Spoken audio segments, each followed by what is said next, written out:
Good morning everybody in Europe and good afternoon to all listening in from China. You have joined the fifth part of our European SME Week webinar series on the CCC. My name is Anne-Laure Maggi and I'm the Communications Manager at the EU SME Centre. So welcome. This week we have looked at various key aspects of doing business in China. So from online selling all the way through to finding a distributor. If you missed any of our earlier sessions, don't worry, you can catch up by visiting the past webinar section on our centre website at eusmecentre.org.cn. So today we're going to be going in depth into the China Compulsory Certification mark and how to apply for this in China. Before I introduce today's speaker, please let me remind you that you can reach us by posting questions in your control panel on your desktops during the webinar. We will do our best to address your questions during the webinar, during the presentation today. However, we have prepared a very comprehensive presentation today on the CCC, so if we don't get around to answering your question live, we will get back to you via email afterwards.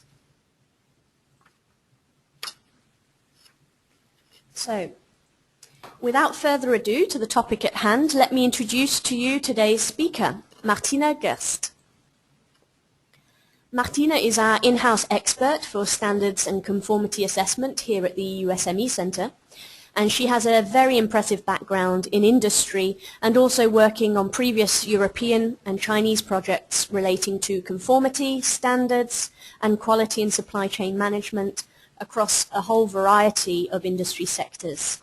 So she therefore has a wealth of knowledge relating to the CCC mark in particular, from the application process, its role in market access, getting your goods into China, and of course knowing which authorities govern what.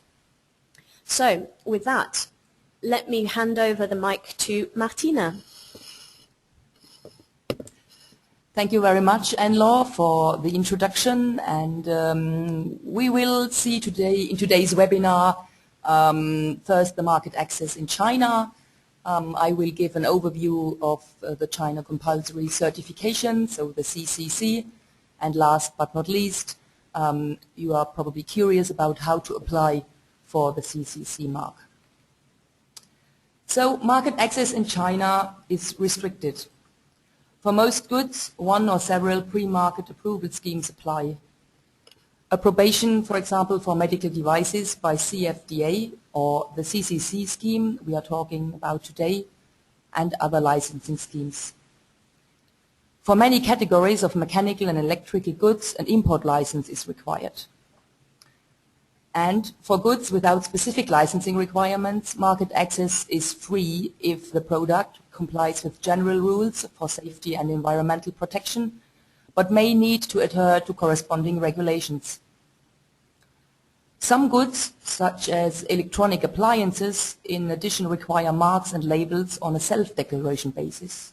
So, for example, the China Compulsory Energy Label or the China RoHS Declaration for electronic products. So, comparing Europe and China on a pre-market and post-market control level, there are some differences. For the pre-market control in Europe, it is the economics operator, like manufacturers or producers, who are responsible. Products have to fulfill essential requirements like the CE marking required for many products you might know. It states that the product is assessed before being placed on the market and meets EU safety, health and environmental protection requirements. In China, it is the joint responsibility of the government and the economic operators. In practice, this means you will find compulsory licenses for many product categories or labeling requirements, and of course the CCC we are talking about today. As for the post-market in Europe, the control is done by the member states and consists basically to check the compliance with essential requirements by market surveillance authorities. Whereas in China, the sole responsibility is by provinces and municipalities. So they check for compliance with compulsory standards, and there is a coordination of a local and a national level. So I'm cutting in already into your presentation. Sorry about that, Martina, but I think now is a good time to launch our first poll of today. So here we go with the question. So I invite everybody to post their answers. What type of certificates are valid in order to meet mandatory standards in China? So is it any international standards? Is it the CCC mark? Or does it depend on the type of product? So I think that most of you will know the answer to this, but at least we're setting the scene, and we can see going from the basics and then more in depth into the topic of today.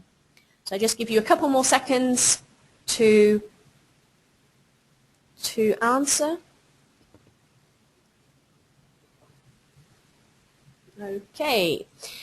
So as you can see now from the responses, over 60% say it depends on the type of products. Yes, this is correct. 39% obviously the CCC mark, which does cover a broad range of products. That's true, and I think Martina now can explain the rest. Yeah, so the majority got it right. It depends on the type of products. So the rules are set by Chinese standards, which may or may not be aligned with respective international or globally accepted standards, which means that few international certificates are accepted and conformity is compulsory.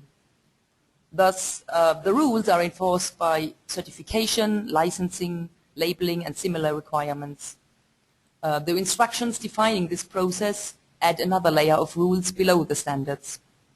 So rules are implemented by government-entrusted entities, which might be part of the ministries themselves or appointed bodies. The complexity of the system is overwhelming.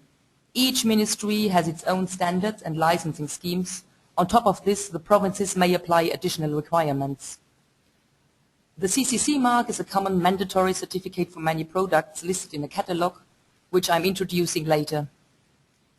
As mentioned, products not in the CCC product catalogue may need to adhere to corresponding regulations. So, the key for technical market access is to work according to government's instructions. Therefore, the path to the China market includes questions you will come across dealing with: what are the legal requirements? Does my product require certification, mandatory marking, registration, or all of them? Where do I find technical requirements? Where do I have to do the conformity assessment? Or which test methods will they use?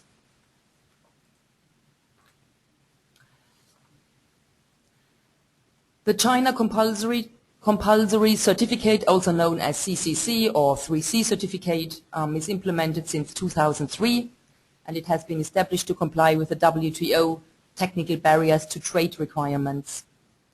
What does it mean? It means that if a product is falling under the CCC catalogue, the certificate is compulsory for imported and domestic products. Only products with the CCC certification are allowed to be imported into China, sold or used in China. Therefore, for manufacturers and importers planning to enter the Chinese market, it is essential to understand the CCC requirements and processes and ensure that all products have the proper certification and markings.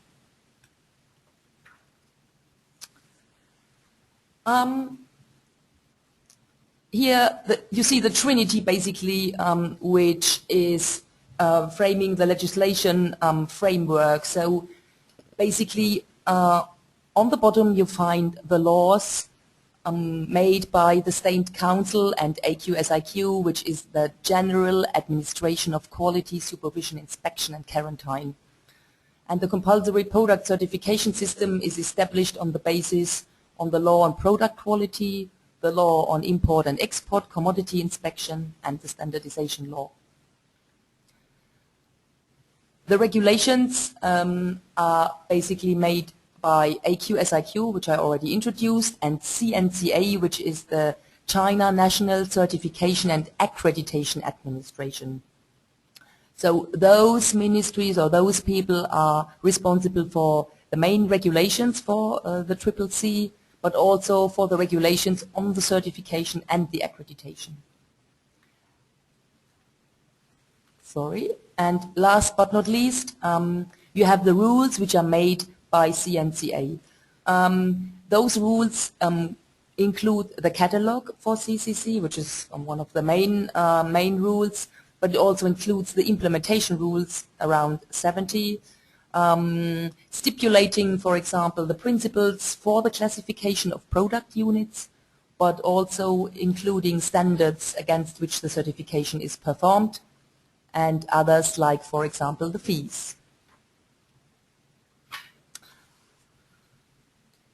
Concerning the standardization world in China, mentioned before, there are 4 different levels of standards based on the structure of a hierarchical pyramid you can see here in this slide, with the national standards on top and the enterprise standards on the bottom. National standards, which are also referred to as GB, which is Guobiao, are the critical components of the Chinese standardization system. Around 15% of those are compulsory. So here you can see about more than 3,000 are mandatory and compulsory. The Chinese national standards are maintained by the Standardization Administration of China, the SAC, which also provides free online standards inquiry services. Mandatory standards are enforced by laws for the protection of human health, personal property and safety. As for the other standards, you will find professional ones. They apply when no national standard exists. They can be either voluntary or compulsory. You also will find local standards. They apply when no national standard or professional standard exists and set up the requirements in a specific area. And last but not least, there are the enterprise standards. They are never mandatory and they are established by individual enterprises mainly for quality control. In terms of implementation, again, a nice trinity consisting of accreditation bodies, certification bodies, and labs.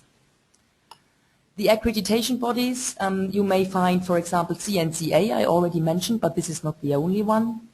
They are responsible basically for the accreditation of certification bodies and for the lab recognition, but they also update regularly regulation and publish them, and they issue the CCC label and the mark permission. The certification bodies, there are 13 accredited by CNCA to issue the CCC certificate by product category. CQC is the biggest, most re-owned one, and I'm referring later to that when introducing the CCC process. Last but not least, the labs.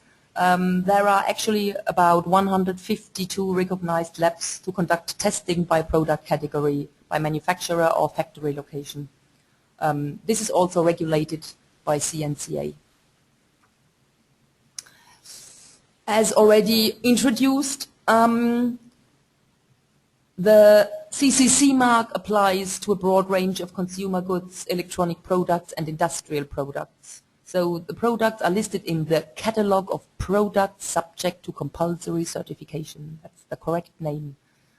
The list is constantly expanding and changing and currently contains 19 broad categories and 148 product categories. And what I mentioned, they are subject to continuous changes. And Martina, where would you be able to find the catalogue? If you wanted to consult the catalogue, you wanted to see if your product needs the CCC mark, is there somewhere online you can look?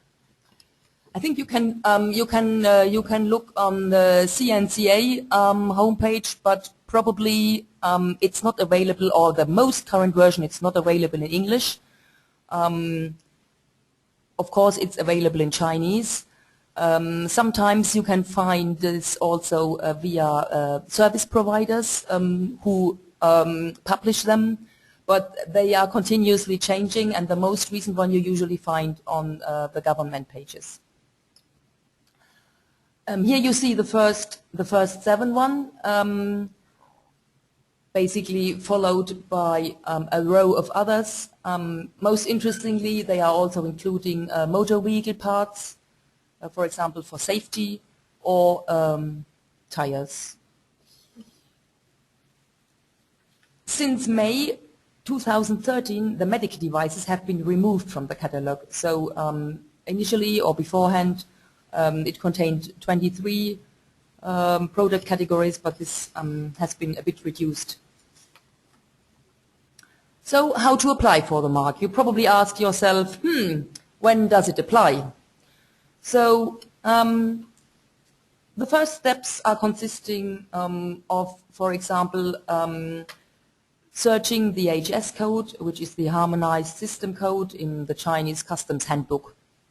But in Europe, you probably have this, you have this book on hand. So a very valuable source of information is the market access database, allowing European companies using HS codes or looking for HS codes, searching tariffs and import requirements for China, also including CCC information.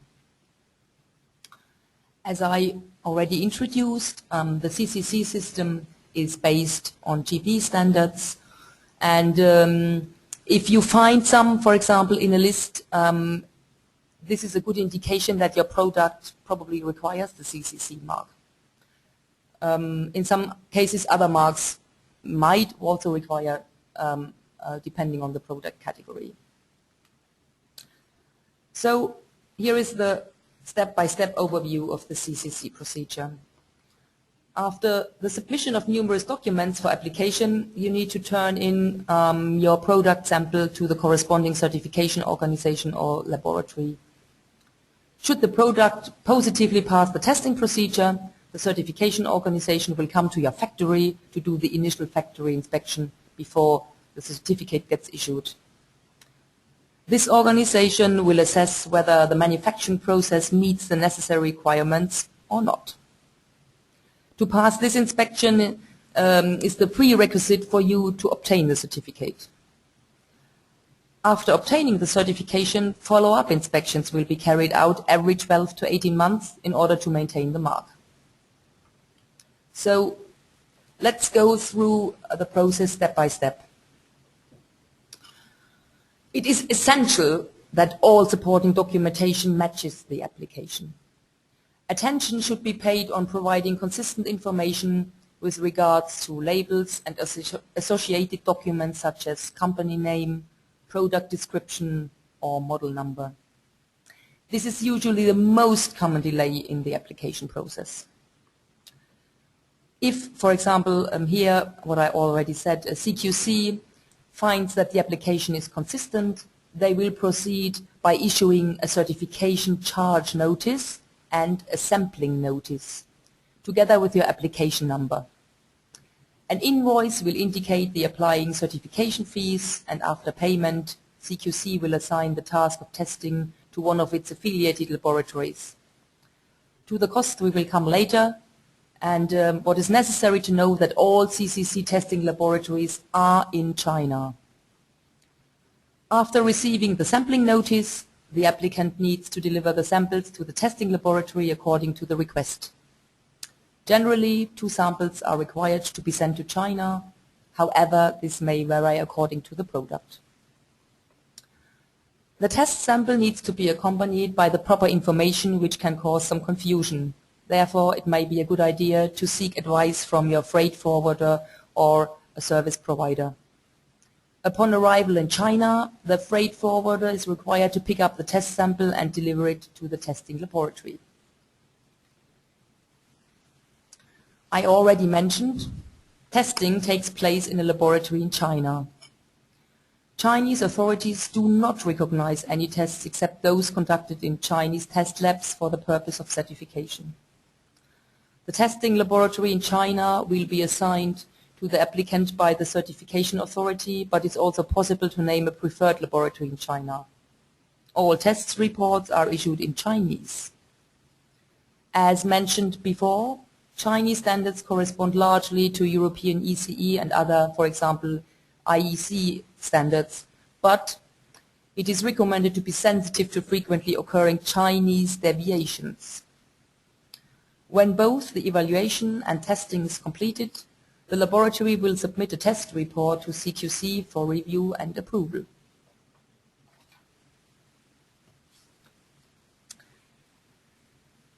The factory inspection.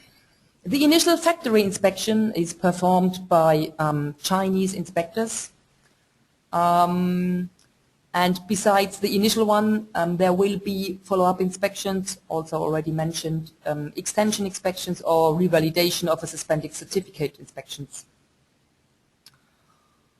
The purpose of those inspections or audits is to make sure that the manufacturing facility is up to the Chinese standards for quality management and that the relevant CCC regulations are followed.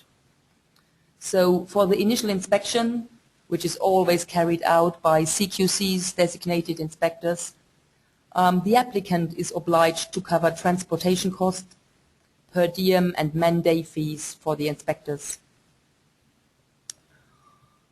The inspectors go through a checklist. It is similar to other international quality management audits, and on the left side we have highlighted some for you.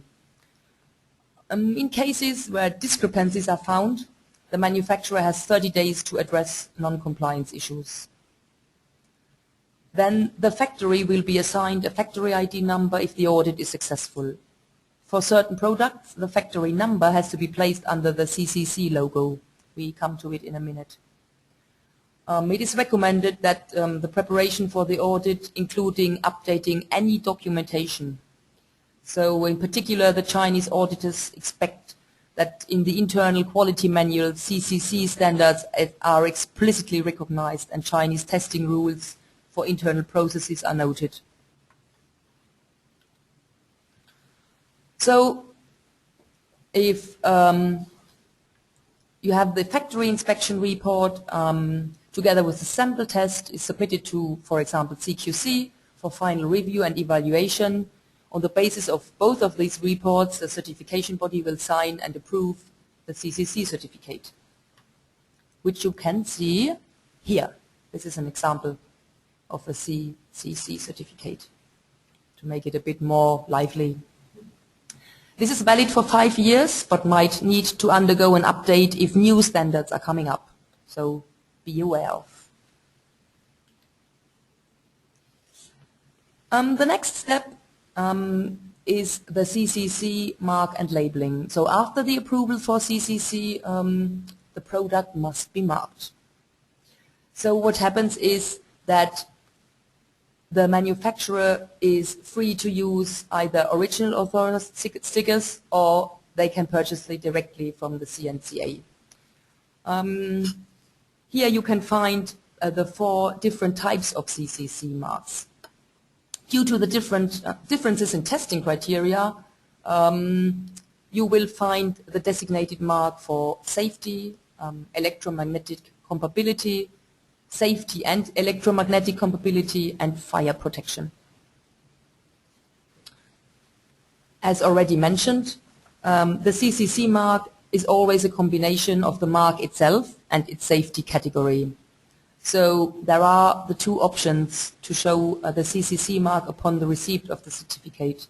One is you either order the ones, the 5 dimensions you can see below, from CNCA, so they are available in different shapes and sizes, or you can apply for mark permission to impose the CCC mark on the nameplate or the rating label by submitting an application to CNCA.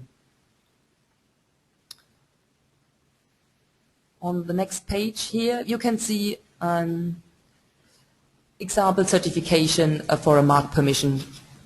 On the right-hand side, you see the dimension of the mark and the product where it is put on. Last but not least, there is the follow-up inspection, which is normally carried out every 12 to 18 months and can be assigned to local testing bodies that cooperate with CQC. The costs of the follow-up inspections are normally lower than the initial inspection. because it can be done with the cooperating bodies, like for example in Germany, TÜV Rheinland is cooperating with CQC. CQC, however, maintains the right to conduct unannounced inspections without prior notice. This is rarely done in practice and does not substitute the normal follow-up inspection one has to be aware of. The follow-up inspections validate the manufacturer's quality assurance system, and this means that the certified product continues to meet the requirements of the regulation. So how about cost, you may ask? The final cost of receiving the CCC certificate depends on the specific product in question. So it can be divided into administrative costs and service fees. In terms of administrative costs, they represent usually a flat fee rate for services, and they are usually minor or they are less expensive than service fees. So usually they represent several hundred euros, but they are fixed through a central pricing policy. The test fee will depend on the complexity of the product and the nature of the test involved. In addition, you will be charged an approval and registration fee as well as an approval fee for being authorized to affix the actual CCC mark. Service fees are more costly, I already mentioned, so they include fees for the factory inspection, travel costs, per diems for the inspectors. The applicant, as I said, is responsible for the mandate fees for the inspectors and the associated cost. It is also recommended, in addition, to use a consultant for first-time applicants, and depending on the service required, this can also run up costs. Usually those service providers offer packages, but depending on the products, you pay a flat fee and then everything is included. For example, like for inspections or for follow-up inspections, the mandate fee actually is according to the exchange rate of the renminbi. It's about 300 euros a day, and yeah.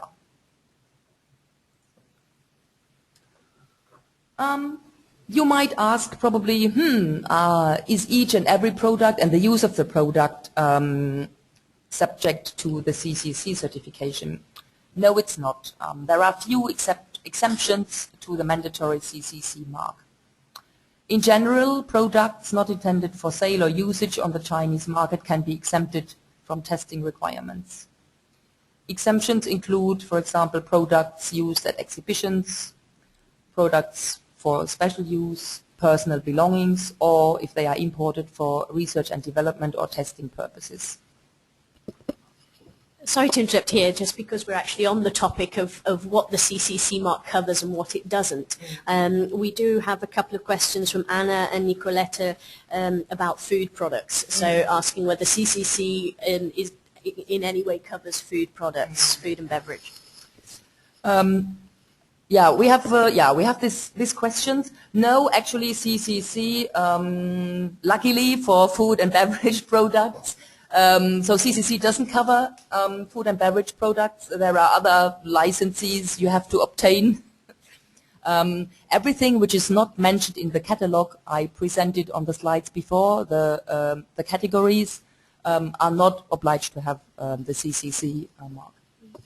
And actually on the subject of food and beverages, we have quite a lot of material available on the Centre website already. You can look at our past webinars that has been specifically focused on importing food and beverage products into China, looking at customs and labelling requirements for those. So I invite Anna and Nicoletta to go to the website and look further there.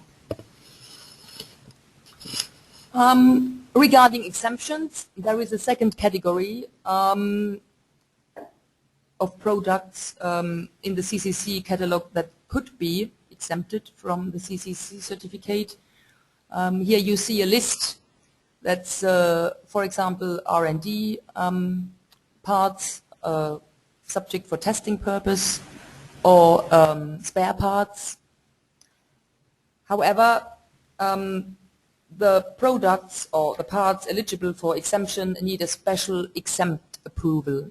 There needs to be filled out an application that should be submitted to CNCA with supporting documentation proving, for example, an application letter which should include company and the description, the product characteristics, a self-declaration of safety compliance, then a copy of the business license or the import license or the commercial contract. It really depends on, but also probably the bill of lading and other official identification documents.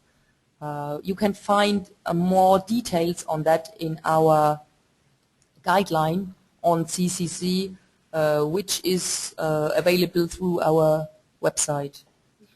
The exemption, for exemptions, it is recommended it should be applied at least 1 month in advance, and the validity of the exemption certificate depends on the condition of use.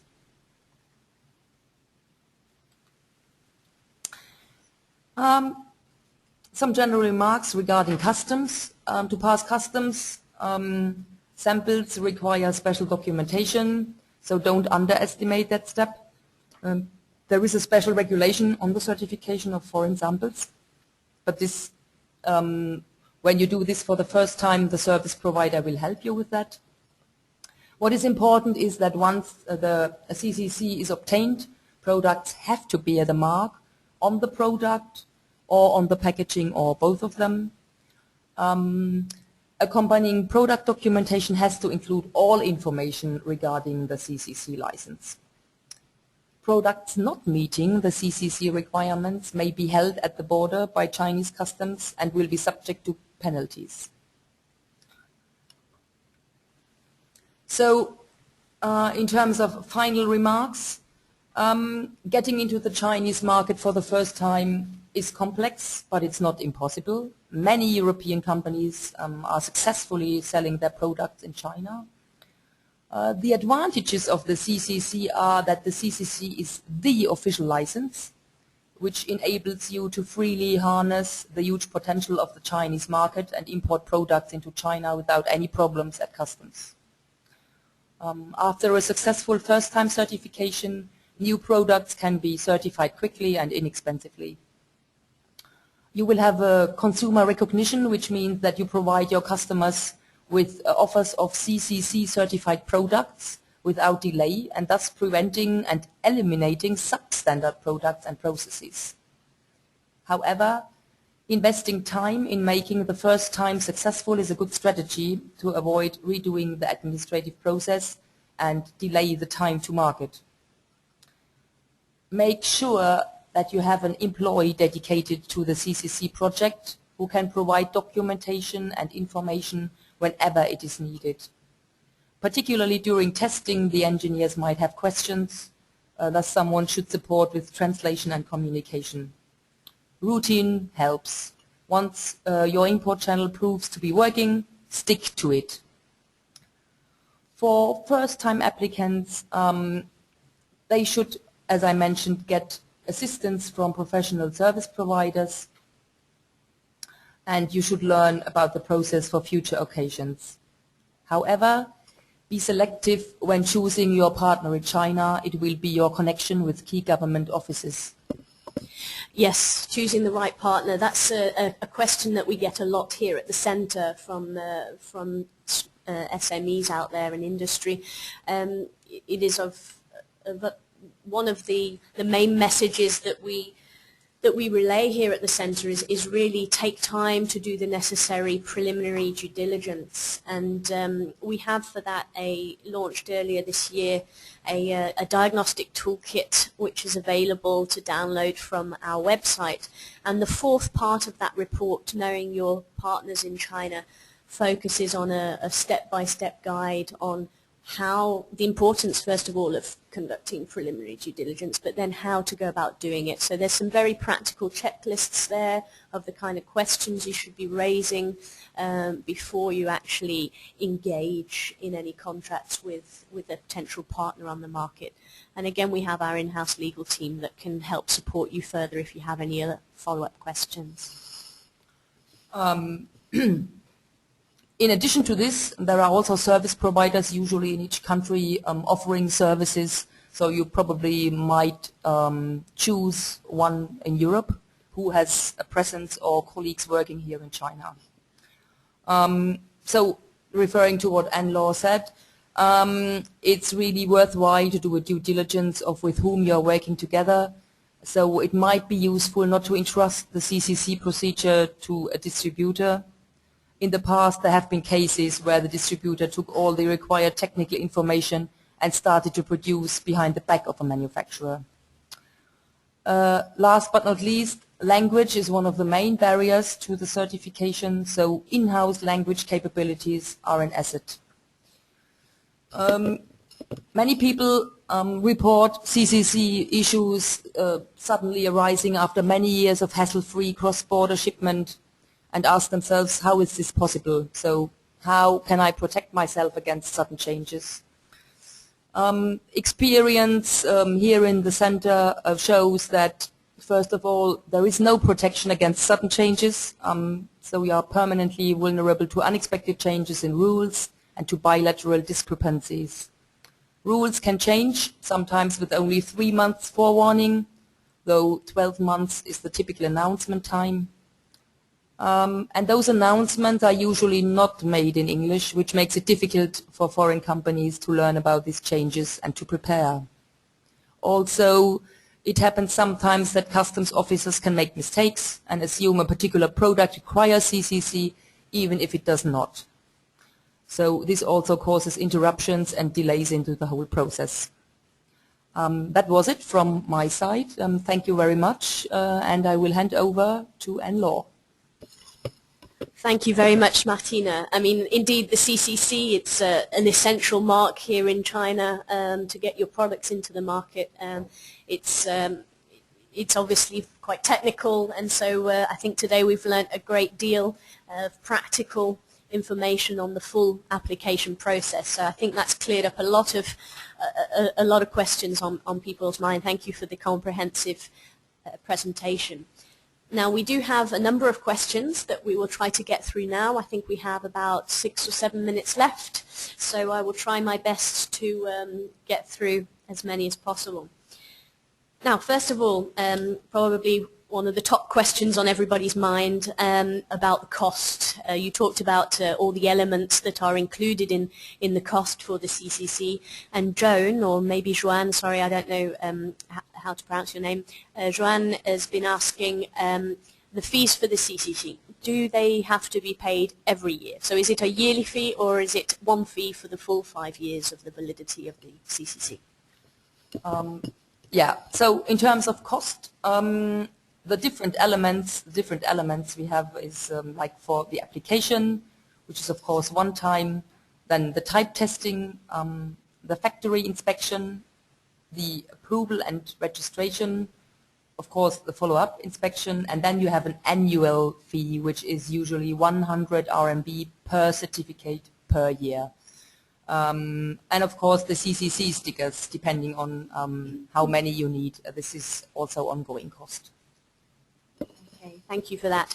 And then related to the process of getting the CCC, how long does it actually take? I mean, is there a general rule? Is it accurate? Does it take longer in certain regions of China? So Tom is asking, how long does it take to get the mark? Yeah, that's a very interesting question, because there are no real figures available. I mean, in the most positive case, what you can read with all service providers, it says 2 to 3 months. So if everything is prepared, then it can take 3 months. However, drawing from experience, it may also take 4 to 8 months. So it depends, for example, on the application documentation, which is usually not complete, or things are not mentioned. Another point is that the factory inspection failed.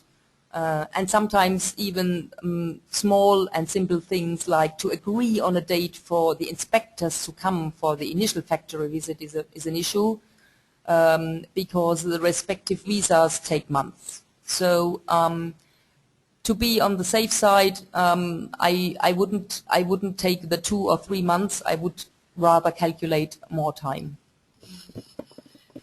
And you mentioned just now, you know, there can be delays according to failure of factory inspection, etc. I mean, what happens if you do get a negative test result for your products? Do you have to start again from zero? Is that the end? Can you still appeal? I mean, what would happen in that case?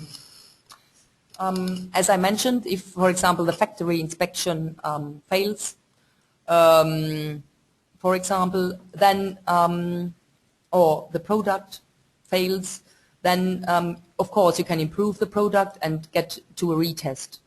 But you may need to rectify and improve it, or improve the sample before you can resend it to be retested. You can also withdraw your application or reapply when the product has been further developed. There will be no fines for failing a sample testing, though additional charges may occur for performing a second test. Okay. Thank you for that, Martina. So let me just see in our list of questions now. I think we have time for one more. Okay. So, do you need to apply, so Bernard is asking, do you need to apply for every single product out of a range of similarly engineered products? So what happens in this case? Do you have to start from scratch each time? Yeah, it really depends on, I mean, I know that is a very broad answer, but usually there is a requirements list checked, and it depends on if you have a single product with features which are changing, specifically mentioned, then of course you have to change for each product. You have to get a CCC certificate. Okay, thank you. Well, I think we're nearing the end of our time now, so I don't want to take up too much time today. Just to finish off, for those of you who are new to the EU SME Centre webinars, a little bit of background as to who we are, or a quick reminder for those that know us already. The EU SME Centre is a project funded by the EU to provide practical business support to small and medium companies wanting to export to China and or invest in China. We offer free confidential information and advice, lots of information available and services too from our website. So here you have the link to our website where you can post any follow-up questions you may have. You can also book one-to-one consultations with our in-house experts, so with Martina on standards issues, or with our legal team, HR team, or business development team. There's lots of trainings and webinars that we have coming up, so do look at our events calendar online, and make sure to visit our Knowledge Centre. There you have a wealth of information readily and free to download on various aspects of the Chinese market, very practical, and you also have access to several databases there.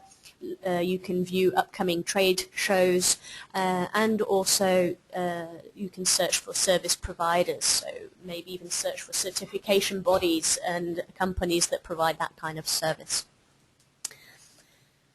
Registering to the website means that you can also subscribe to our monthly newsletter, which has a lot of up-to-date information, and we are very active on social media, so do follow us there.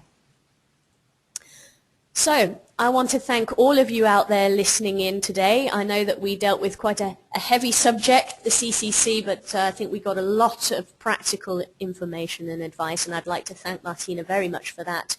And I think we really got to the bottom of the application process. So thank you very much. Thank you everybody out there for listening. If you have any follow-up questions, don't hesitate to send us an email at info@ or visit our website. So just as you log out, there will be a short survey. I remind everybody just to take a couple of seconds to fill that out. We'd be very grateful. And then we see you at our next webinar next week, which will be looking at foreign exchange control. So take care and see you next time. Bye-bye.